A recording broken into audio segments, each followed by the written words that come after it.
BBC London has learnt that British Transport police officers are 6 times more likely to use force against black people than white people. Yet British Transport Police still insists it's committed to treating all passengers on our rail networks with respect. Sam Francis heard from Londoner Ben Omohuma about his experience.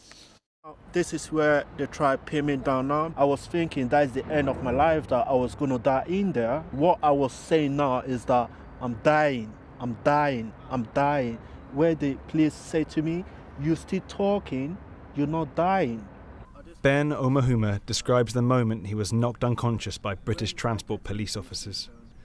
That morning, he had attended the police station voluntarily to answer questions about a domestic abuse accusation that was later dismissed. Despite being released by police, Ben refused to leave the station until he was given back a confiscated mobile phone. He was pinned to the ground by 8 police officers. Ben says he eventually lost consciousness, a claim the BTP deny. As a black man, they don't appreciate you asking them questions. It's more or less like why you asking them why, and as a black man, it's just like whatever they say to you, you just agree to it and say yes sir, and that is it. But if you ask them questions, they become defensive and aggressive. Figures obtained by the BBC show Ben isn't alone. Black people are 6 times more likely to have force used on them by the British Transport Police, according to the force's own figures. Last year, there was more than 1,000 incidents of use of force against black people. That's 18% of the total. This data is further evidence that not enough is being done in England and Wales to create change, including by the British Transport Police.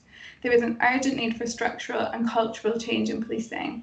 But ultimately, to prevent further harms, we need to look beyond policing and redirect resources into community, health, welfare and specialist services. In response to our investigation, the British Transport Police said, "We acknowledge there are elements of disproportionality when comparing BTP's use of force figures against the National Travel Survey data.